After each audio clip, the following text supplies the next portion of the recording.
অন্তর্বর্তী সরকার ডিসেম্বর থেকে জুনের মধ্যে ভোটের কথা বলেও ডিসেম্বরে নির্বাচনের দাবিতে অনড় বিএনপি। দলটির দাবি, সংস্কারের জন্য নির্বাচন বিলম্বের কিছু নেই।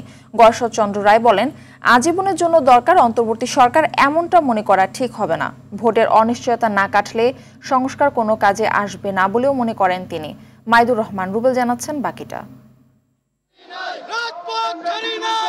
রাজধানী জুড়ে একের পর এক আন্দোলন আর ইস্যুর পিঠে ইস্যুতে জাতীয় নির্বাচন ইস্যু চাপা পড়ে যাচ্ছে বলে আশঙ্কা বিএনপির।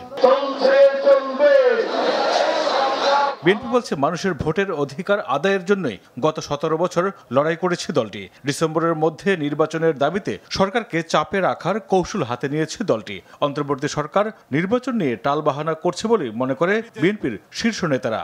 এই অন্তর্বর্তীকালীন সরকারকে ঘেরাও করতে হয়, তা হবে আমাদের জাতির জন্য একটি দুর্ভাগ্য।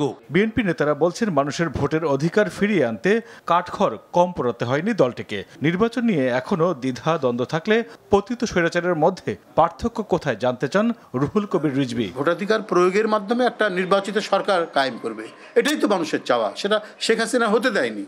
তো সেই চাওয়ার ক্ষেত্রে যে দ্বিধা দ্বন্দ্ব সংশয় তৈরি করা হচ্ছে, তাহলে এটা তো ফ্যাসিজমেরই একটা মনোবৃত্তির, যেটা তো আর শেখ হাসিনার সরকার না, এটা ডক্টর ইউনূস সাহেবের অন্তর্বর্তীকালীন সরকার।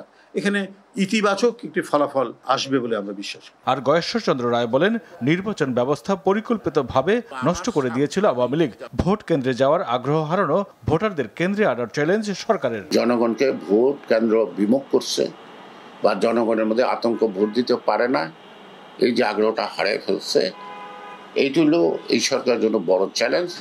ভোটার থেকে ভোট কেন্দ্রে আনা, নির্বাচন নিয়ে সংশয় সন্দেহ আশঙ্কা থাকে, তো অটোমেটিক্যালি কিন্তু কোনো সংস্কারই সম্ভব হবে না। কেউ কেউ মনে করে যে আজীবনের জন্য দরকার অন্তর্বর্তীকালীন সরকার, কিন্তু সরকার করে কিনা সেটা আমাকে বুঝতে হবে।